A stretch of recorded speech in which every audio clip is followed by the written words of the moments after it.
From Bhagavad Gita, chapter 2, text 40. Nehabhikramana shasti bhatyavaya vidyate sapamapyasatamasya tayate mahato mayat. Translation. In this endeavor, there is no loss or diminution, and a little advancement on this path can protect one from the most dangerous type of fear. Purport by Srila Prabhupada.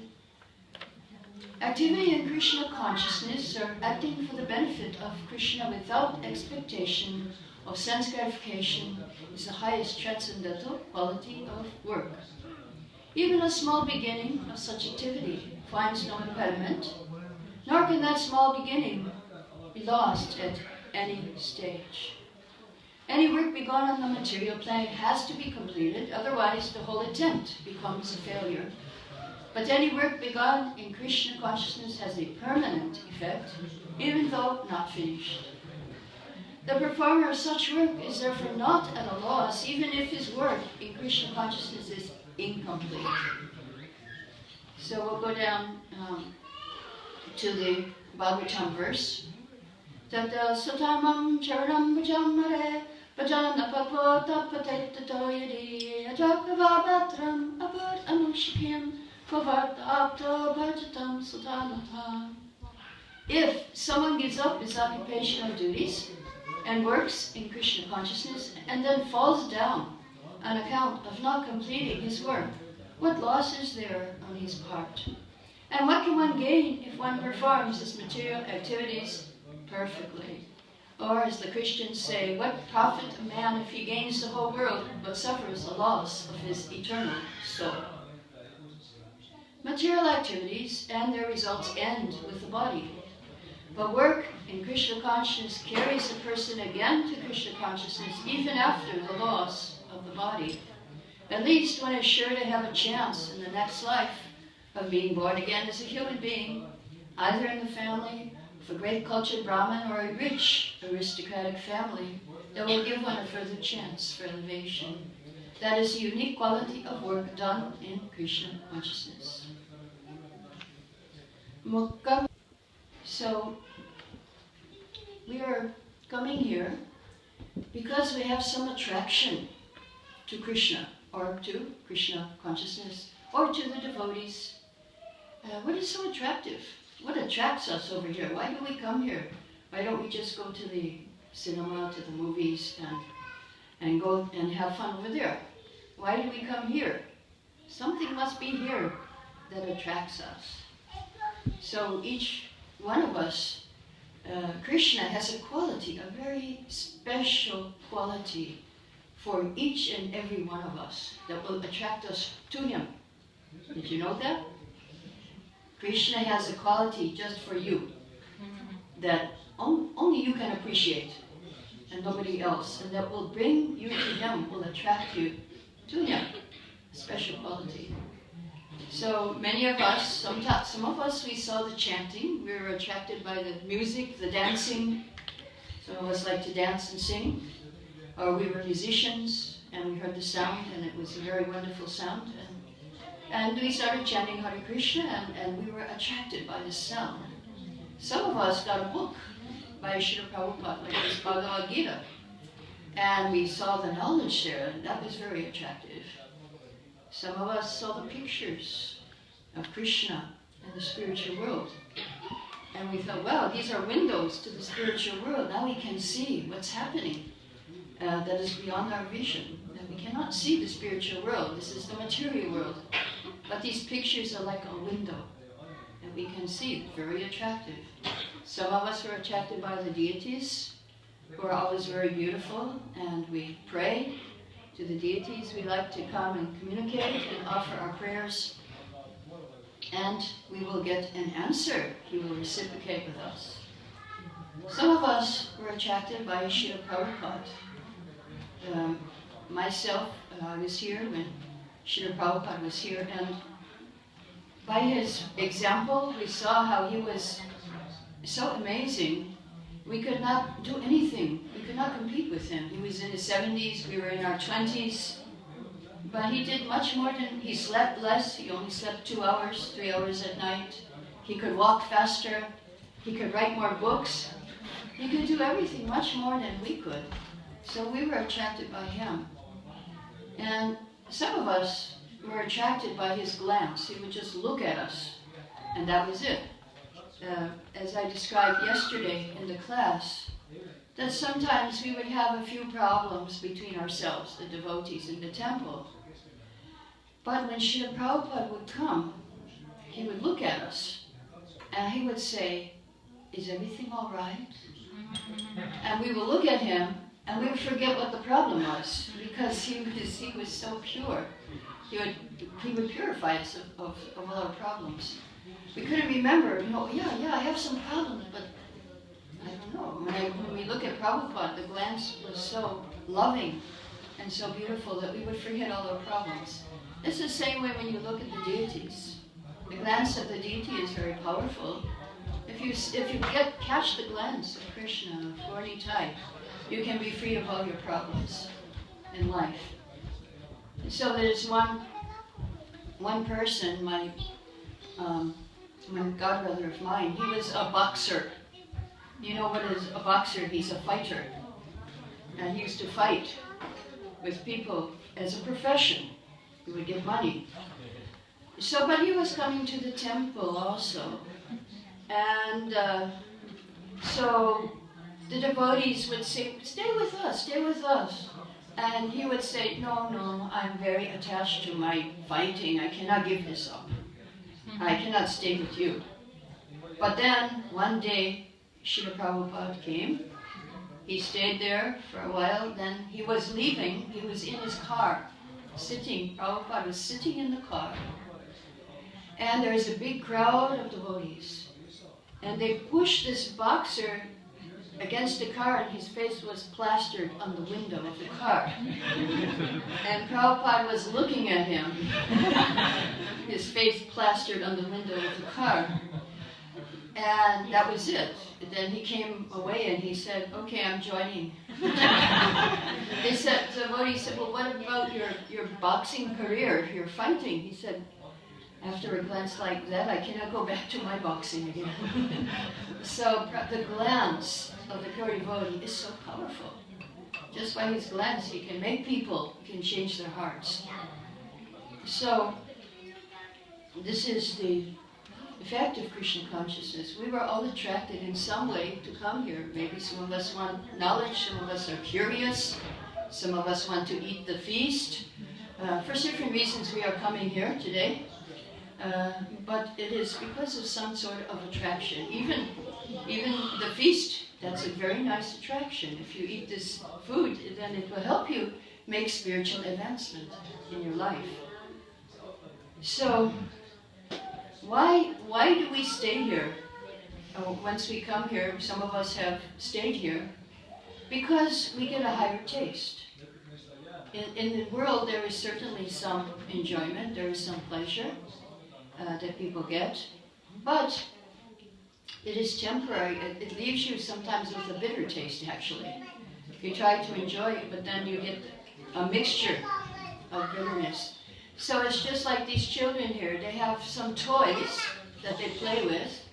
The boys, even the girls I see now, are playing with the cars. It doesn't matter if you're a boy or a girl, you all like cars now, nowadays. These little girls. But when they grow up, when they're like 16, 17, they will want a real car. They won't want to play with the toy cars anymore, because they have become mature. So we are spiritual beings. When we grow up, when we find out our real selves, our spiritual self, we will give up the toys of this world. They're like toys. They won't give us happiness. They are for immature, childish people. But we have the real thing here. We have the spiritual world. We have the things of the spiritual world, which can actually satisfy the soul. There is one man which one of our book distributors met on the street in Ireland. Ireland is a place where there's lots of rivers and islands, water, lots of water. And wherever there's lots of water, you have people with lots of boats on the water. So they met this man, and the man was telling the devotee, you know, the happiest day of my life was when I got my new boat. He said, but then, the happiest day of my life was when I sold my boat. Because it was so much trouble to maintain it, more trouble than enjoying. So I was very happy to sell it. It was such a headache. I know my son also, he got a sailboat one time at one point in his life. And he had to pay money to rent for the boat to dock in a certain place. He had to go very far to get some petrol or gas to put inside the boat. And then when you go out sailing, sometimes you get, I know one time I was in the boat with him and we hit the bottom, we hit some low ground and the rudder broke and, we were chanting Hare Krishna because we were in the ocean. And I was just first time in the boat and I had to steer the boat. Well, my son was fixing it. So anyway, it's a bit dangerous, enjoying in this world. It has its problems. It was a very enjoyable ride until we hit the bottom of the ocean bed. But anyway, so this is life. I remember I was in Australia this year, and I said, oh, it's such a beautiful day, the sun was shining, and we went to the beach to go swimming. Beautiful day, and the ocean was, no huge waves. As soon as we got in, it was full of seaweed. In my ears, in my nose, and you really couldn't enjoy the swim. We said, anyway, okay, doesn't matter, seaweed, we will still try to enjoy this ocean. But then big jellyfish started coming. So, not only the seaweed, we had to avoid the jellyfish. So it's very difficult to enjoy in this world. You think, yes, I will certainly, we have our conceptions, oh, it's going to be like this. And we get married, or we have children, and yes, my husband will be a pure devotee, no doubt. But then we find out it's not like that. So we come to Krishna. We are attracted by so many things. Why do we leave? Sometimes we see devotees, they come, they stay for some time, and then they go back to the material world. So what is it? What is it that makes us go away? There are different reasons, causes. There is one cause which is called inattention in spiritual life. When you're going on the spiritual path, it's like walking on a razor's edge. If you go one way, too much to the right, you can become a pretender or somebody who is just imitating and you want some material profit. Or if you go the other side, you can become too detached and become an impersonalist. So very, very difficult to walk the spiritual path, especially for a long time. You can do it for a short time. So how can we stop ourselves from falling, from going away? There are actually 4 causes which Bhakti Tirtha Maharaj, one of my godbrothers who has already gone to the spiritual world, he has analyzed 4 causes, 4 reasons. Why do we go away after tasting this beautiful nectar of the spiritual world? One cause is that we may become too proud and we may offend other devotees. That can cause you to go away. A second thing is that we become proud in the sense of thinking that I don't need any guidance. I can do everything myself. And we don't take the guidance of the Guru. And the third thing is we don't have good association. We think, I don't need, I'm on top.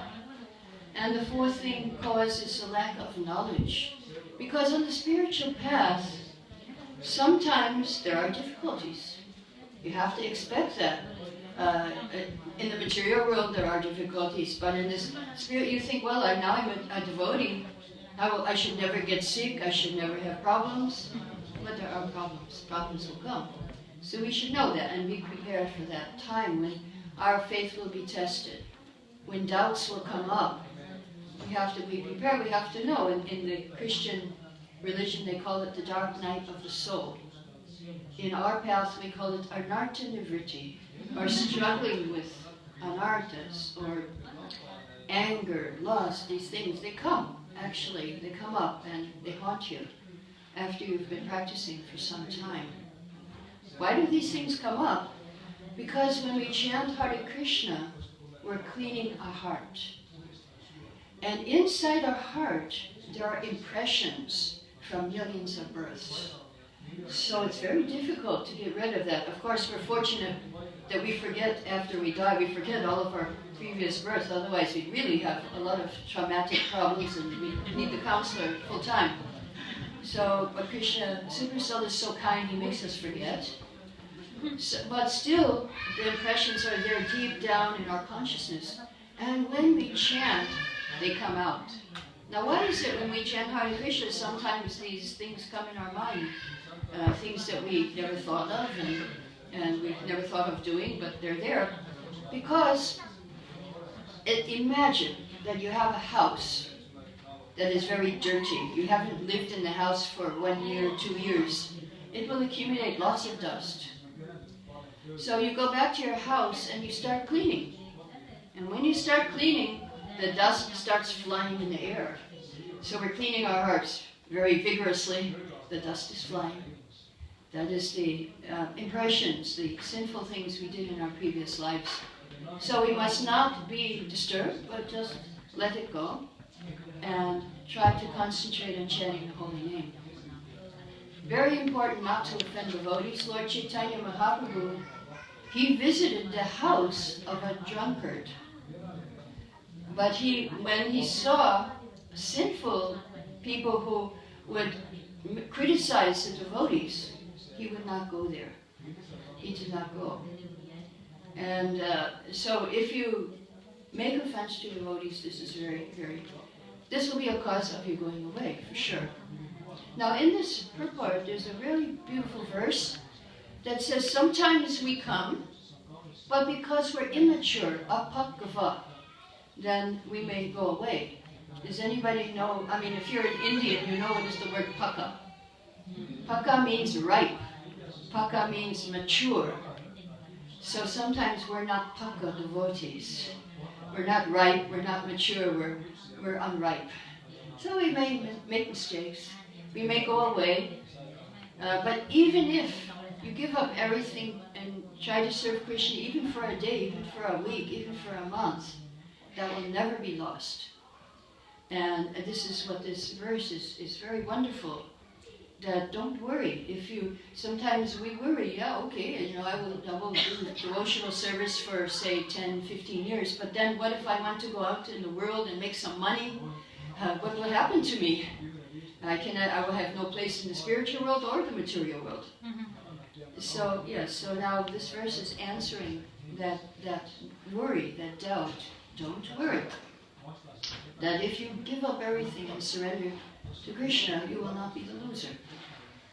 So Srila Prabhupada has said, when he came to America in 1969, he said that so many boys and girls are taking to this Krishna consciousness. Before they were eating meat, they were doing so many things which are not Brahminical, not in the Vedic culture, so fallen. So Prabhupada said, because in the last life, they had some advancement in Krishna consciousness, now quickly they're taking it up. So, because some of you did some devotional service in your last life, you are here today. Maybe in your last life you just took one bite of prasadam, spiritual food, and here you are today. Maybe you saw one of the books of Prabhupada. Maybe you gave a donation to devotees. Oh, so here you are today. So there was one of my godbrothers named Bajhari. And he was working the night shift in a steel factory in UK, London. And he told Prabhupada, I almost had a nervous breakdown from the strain of working in this factory. Prabhupada said, factory is another word for hell. So if any of you have ever worked in a factory, you will know what I mean. That here there is molten liquid iron flowing, and he has to control it somehow in this factory, steel factory, steel. So he said, Prabhupada, I couldn't do it. After 2 weeks I had to leave. Prabhupada said, yes, because in your last life you were all Brahmanas.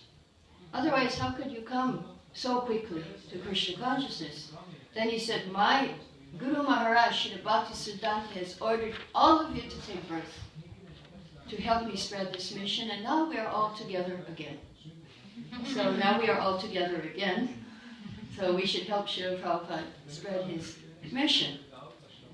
You cannot forget, once you have tasted the holy name, once you have tasted, you can never forget this taste.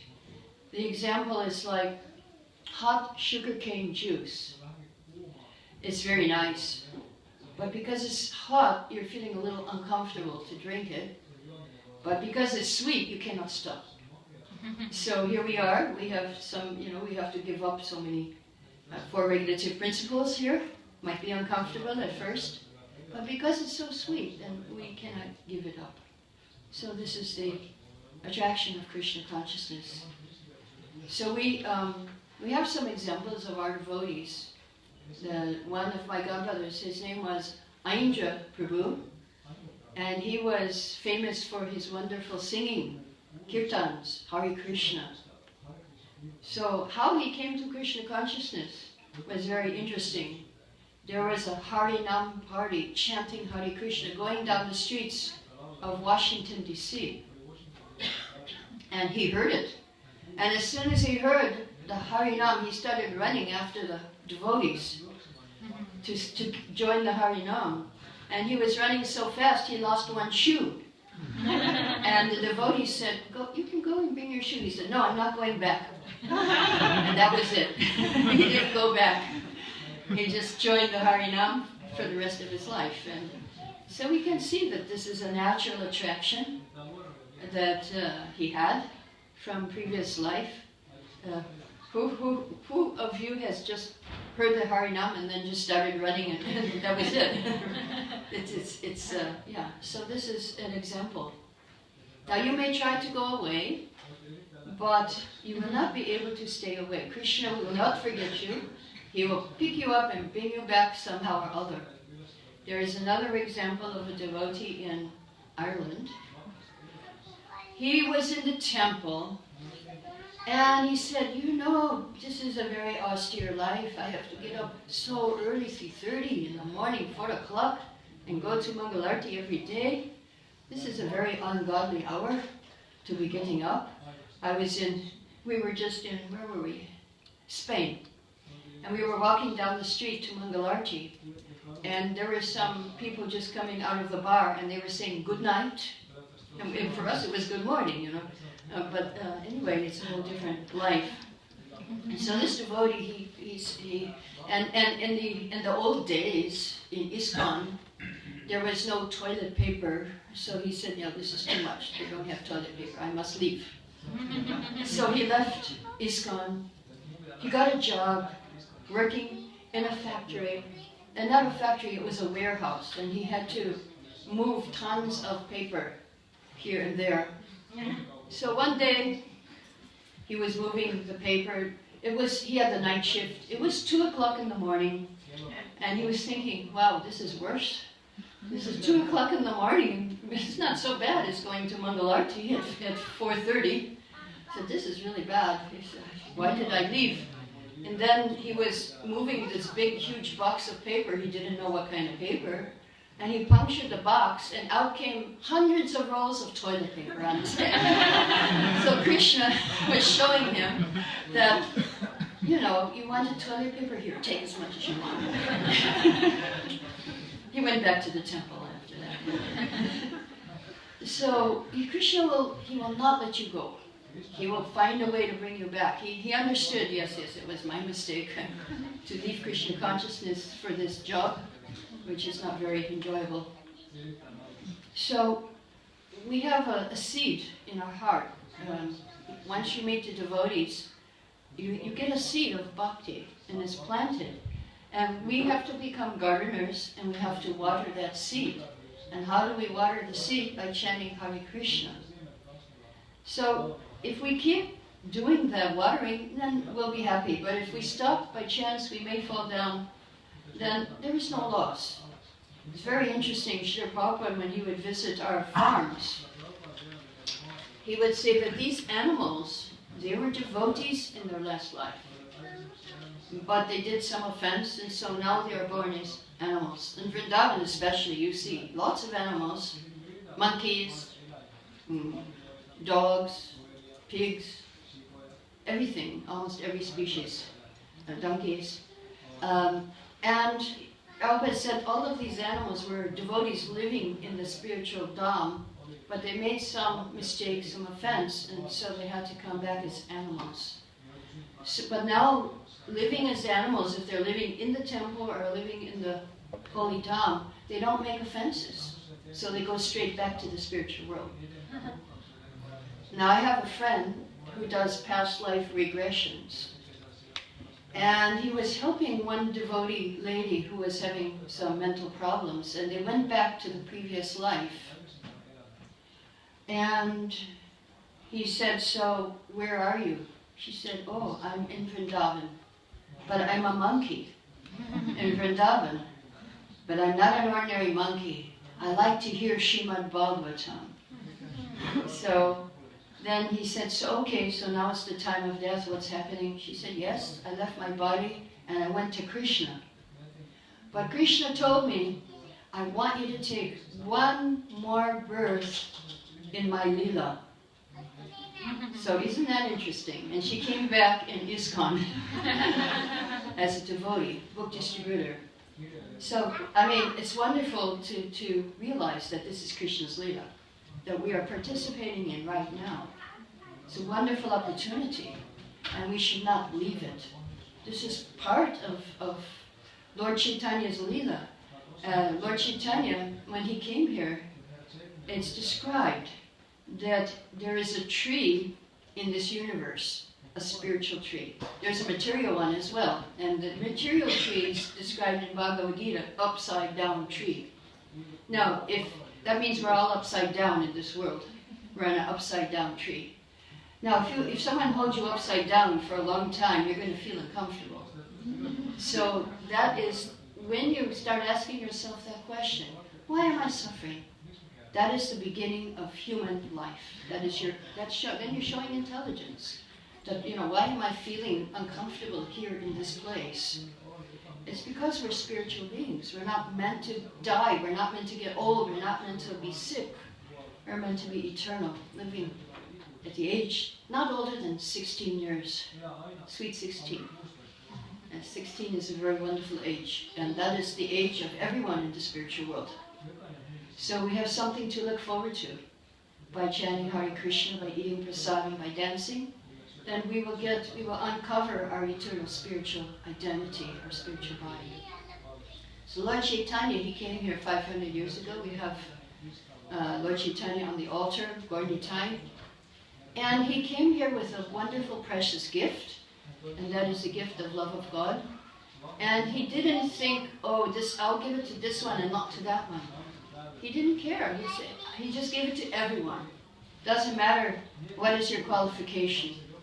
Even the drunkards. I heard on Harinam there were some people who were dancing with the devotees and they were not especially sober. But they were chanting. And they were accepted by Lord Chaitanya. Yes, they were chanting Hare Krishna. So when he came here, he planted a huge spiritual tree in this universe. A tree of bhakti, a tree of devotion. And he watered it, and fruits came, and the fruit is love of God. He ate it, and he was giving it freely to everyone. But then he said, I'm the only gardener of this tree. How many places can I go? How many fruits can I pick and distribute? So I order everyone in this universe, accept this movement and distribute it everywhere. So we have this order as devotees of Lord Chaitanya to take the fruit, enjoy, and distribute it everywhere. There's a very nice verse in Bhagavatam about Lord Chaitanya that he's chasing the conditioned souls, trying to give them. People don't want, even Prabhupada said about us, you didn't want Krishna consciousness, but I tricked you. Somehow Prabhupada tricked us. I think it was prasadam perhaps, or it could have been other things. But prasadam is our secret weapon. And so Lord Chaitanya, he was running after the conditioned souls to give them Krishna consciousness. We have one of our devotees. He used to be a soldier in Iraq.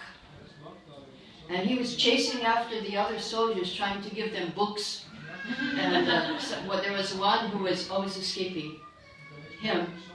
But then that soldier was dying. His truck got bombed and he was dying, and he called, Parthasarathi, please, I want it. What's in the book? Please tell me. I want to know now. So we should not wait until the time of death to hear about the book. We should take the opportunity now and live a very happy life in Krishna consciousness. These books are very, very powerful. Very powerful. So, Gornitai have appeared. All glories to Gornitai. So, this movement is so important because it will stop birth, death, old age, and disease. So we don't have to die again. We don't have to get old again. Giving the people a chance to do some service to Krishna. So the books, I would just like to share with you one last story, about how powerful are these books. If you just hear one line, if you just read one line from this book, it can save your life. And there is a true story how this happened. There is one devotee, he sold a book to someone, and that person brought it home. His roommate was a drunkard, always drinking. The roommate picked up the book, he read one line, and he threw it. Yeah, nonsense. This is really bad. But the day came when he drank too much, and he went unconscious. And the messengers of death, the Yamadutas, came to take him. And they took him to the Lord of Death, Yamaraj. Yamaraj said, "You have been very sinful in this life. You must suffer. You must be punished so much. What are you going to do now?" Now the drunkard, somehow or other, he remembered that line from Bhagavad Gita. And he said that line to Yamaraj. And he immediately became conscious again. He came back to life. And he said, "Oh, what is in this book?" And he started to read cover to cover the book. And he found in the back the address of the temple. And he went and he joined the temple. He became a brahmachari. But after 6 months, he said, "Oh, dude, this life is, I know it's good, but it's very austere. This brahmachari life, I need a drink, is what I need." So he left, he went outside to a bar, and he was drinking and drinking until evening. Evening came, and the owner of the bar said, "Now, we are closing the bar, you have to go home, you have to leave." And then he said, "What are you going to do now?" And that was the same words as Yamaraj.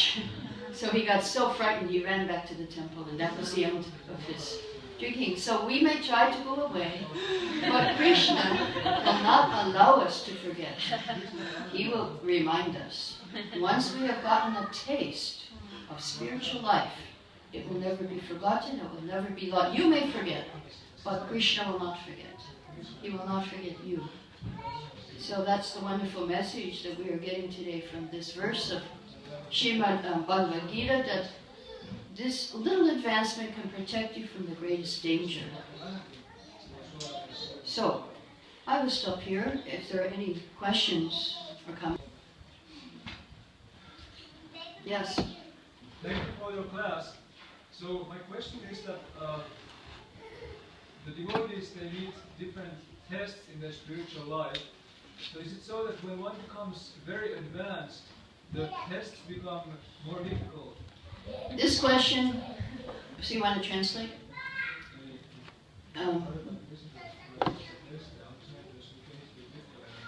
Do the tests become more difficult the more advanced you become? Personally, I would say yes, but Prabhupada doesn't say that.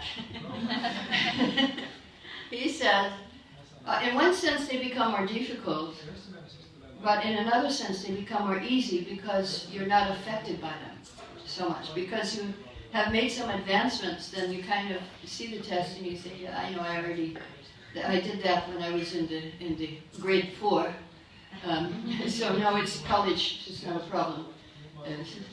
This test will not be a problem.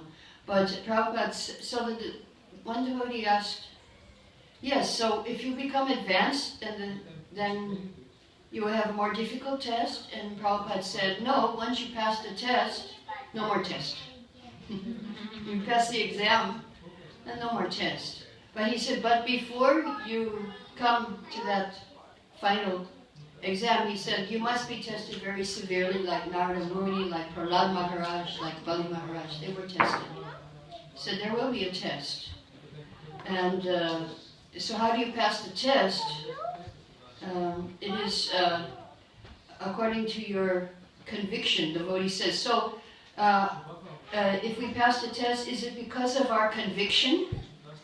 And so Prabhupada said, what is your what conviction? What do you mean conviction? So the devotee said, well, you have faith that Krishna is the Supreme Personality of Godhead. Prabhupada said, you may have faith or not, that's okay. No, there's something else. So then one devotee said that if you have faith in the instructions of the spiritual master, Prabhupada said, yes. If you try to follow the Guru's instructions, no matter what happens to you, that is passing of the test of faith. One time, Prabhupada was lecturing in India, in Hyderabad, about Bhagavad Gita. So one Indian gentleman in the audience raised the question. He said, I think Arjuna was not a pure devotee because Krishna spoke Bhagavad Gita. He said, you should not lament if somebody dies. But when Arjuna's son died, what was his son's name? Abhimanyu.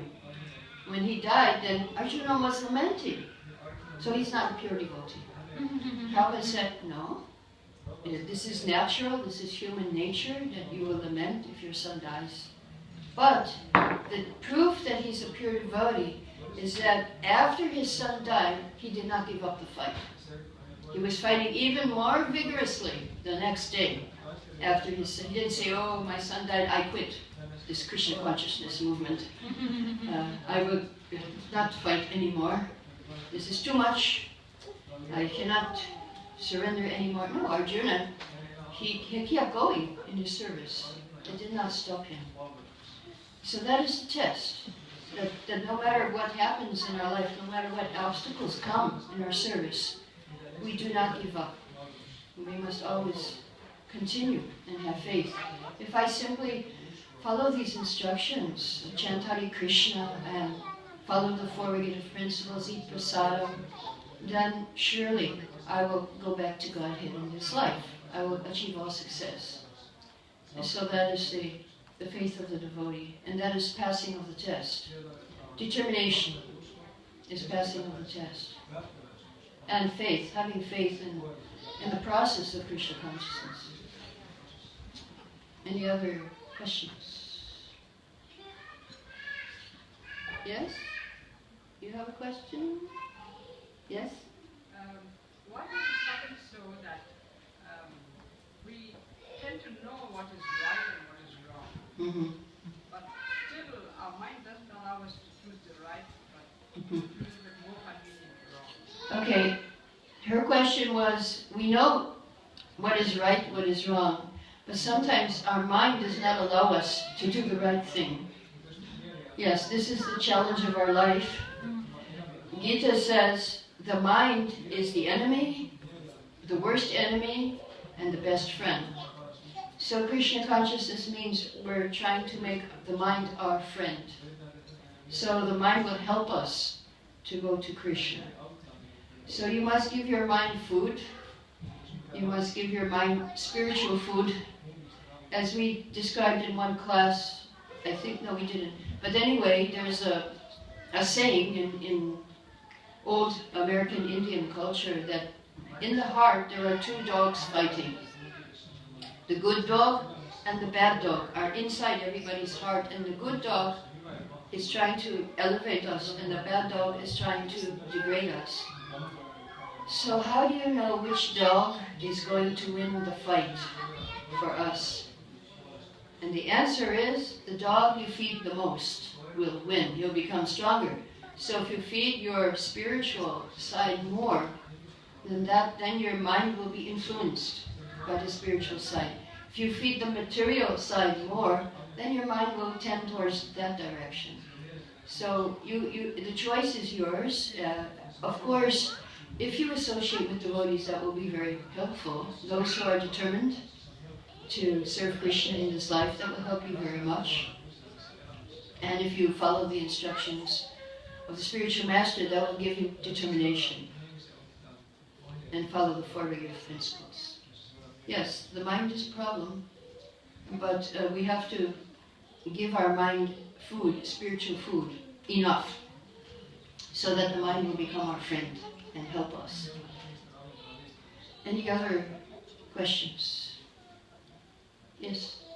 You said that in our process, the dark night of the soul refers to anartha-nivritti. Yes, yes. So is it so that when one reaches the platform of Nishta, everything becomes a lot easier? Yes. Yes. Once the struggle is over, the struggle with the senses, the struggle with the mind, the struggle with doubts, that this all happens in the level of anartha-nivritti. When we come to Nishta, then it's like kind of the top of the hill. Srila Prabhupada has described it, that now we're going up the hill, and Nishta is like the top, it's like the balance point. It's the mode of goodness. In goodness, passion and ignorance may be there also, but it's all in balance. It's balanced. In Ayurvedic medicine, there is one word which describes the whole medicine, and that word is balance. You want to balance the doshas. You want to have balance. This is mode of goodness. This is Nishta. So Srila Prabhupada, he said, it's like going up the hill. When you get to Nishta, you're balanced. And then, once you get up there, then the attraction, everything, it's downhill, and your progress is very fast. You're going down the hill to Krishna, flowing. Like Queen Kunti says, let my mind flow down to your lotus feet, like the Ganga flows to the sea. So that is how it is once you get to Nishta, or steadiness. Yes, the passions, 75%, Srila Prabhupada described in the lecture. When you come to Nishta, that means 75% of all your bad qualities are finished. That means passion and ignorance. That's 75%. And what's left is goodness, which is very helpful for spiritual life. Goodness will help you to advance and to make progress. And this is the level of Nishta. You're completely in the mode of goodness. It's this first step of liberation. And then it becomes easy. It becomes much easier for you in spiritual life. Even Mother Teresa is described that she had this problem after she left her body in India. Then Newsweek magazine somehow got a hold of one of her diaries, and she was confessing that she had doubts. And then so the reporter in the magazine said, just see, she was not a saint. But I read it and I said, oh yeah, she was going through an anartha-nivritti, you know, like we do. And these things come up, but she didn't stop her service, the way she saw her service. We may not agree, you know, with her in some ways, but she definitely had that such a faith in God that even she may have had some doubts. Nobody knew. She just kept on with her service, and I even had my child in one of her hospitals in Bombay, Holy Spirit Hospital. So yeah, she was doing service to humanity the way she thought that was her understanding of how to follow Christ. So yes, everyone who is a sincere devotee of the Lord will go through these different levels, tests. And the proof that she was a good person, a pure person, is she didn't give up. She kept going in her service. She didn't give it up. Nobody knew, it was just her own, she kept it to herself. And of course, they have to confess to their superiors, so someone got a hold of that. And the reporter, yeah? Thank you. It's a little bit difficult to formulate the question, but all what you are now speaking, we are talking about the association of devotees. Association. Yeah, but there is a whole lot going on within us which we cannot really share. Right, there's a lot within us we cannot share. Right. So sometimes one can feel a little bit lonely. Yes, yes. So what do you think? So it is described, she said that it's sometimes so many things are going on within us, and we feel lonely because we cannot really tell the world what's happening. And so in Nectar of Instruction, there are 6 things, 6 loving exchanges described between devotees. One of the loving exchanges is revealing one's mind confidentially. So that is what we must do.